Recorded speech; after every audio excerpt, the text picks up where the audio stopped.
So it took Davis and Figueiredo moving up in weight class for Alexandre Pantoja to finally talk about a potential move to become champ. Pantoja has been dominating at flyweight ever since he got the belt, utilizing the same methods he's always done: take shots, take punches, and just walk forward and tackle you. This is the shit he does. I think he should have been called a zombie instead of Korean Zombie.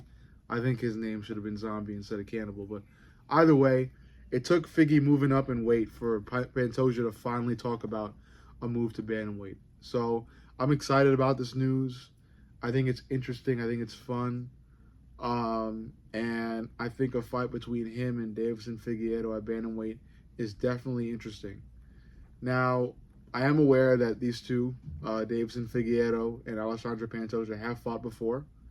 Uh, Figueiredo did outclass Pantoja, most notably on the feet. The two fighters kind of went bar for takedowns and ground game, but it was Figueiredo who shined on the feet more than Pantoja did. And while I do feel like this fight or a potential fight of bantamweight between these two will play out the same as the first fight did, a transition of weight class is, I don't like the term is escaping me. It's a crapshoot. I think that's the correct term. It's random. You don't know what you're gonna get. You don't know what you're gonna lose or gain. Added weight could give you more water in your brain, so your chin could be better. It could give you more power, or it could make you slower and more tired. There's so many variables in that. So that's why I feel like another fight between Davis and Figueiredo and Alexandre Pantoja at bantamweight is a completely new fight. Unless it would have happened at flyweight again, it's a completely new fight because there's new variables to watch out for. I feel like ever since Davis and Figueiredo has switched weight classes, his power has grown. When he lands shots clean on his opponents, they knock them back. The shots completely knock them back and startle them. And I saw it happen when he fought Cheeto. When Davidson Figueiredo fought Cheeto, he put Cheeto on his ass when he landed clean. And to top it all off, Davidson Figueiredo's grappling is still as deadly as ever. Okay, he submitted Cody Garbrandt early.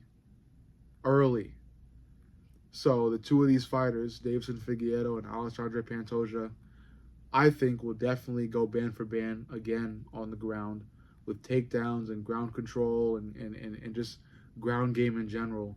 And the fight will, I think, once again be decided on the feet. And since it is being decided on the feet, who takes more shots, especially who takes more clean shots? It's Alexandre Pantoja. The guy walks at you like a zombie. His whole game plan is eat punches and tackle. That's it. You can't do that against Davison Figueiredo. I think Pantoja will look to do it again if he makes the move to bantamweight and fights Davison. I think Davison outclasses Pantoja again. It's the same outcome, but I am aware of the variables that a switch in weight class causes. I think it's still the fight game. Anything can happen. Pantoja could somehow develop really sound striking and outclass Figueiredo, or he could even improve his grappling to a even further extent and outclass Figgy on the ground too. Only time will tell.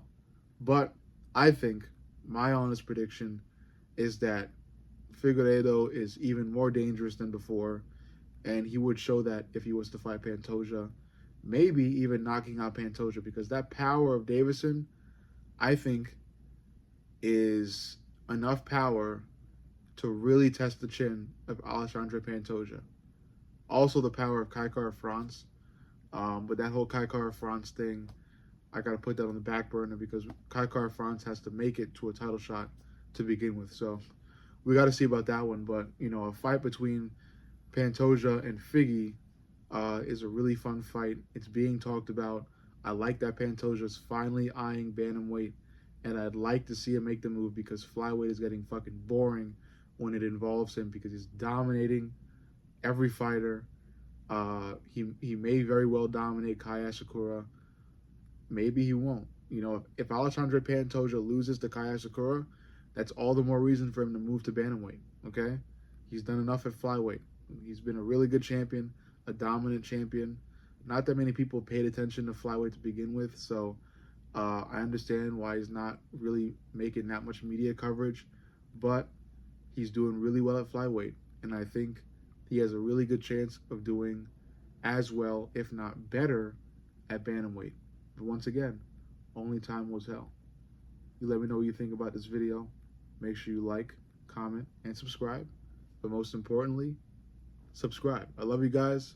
I'll see you on the next.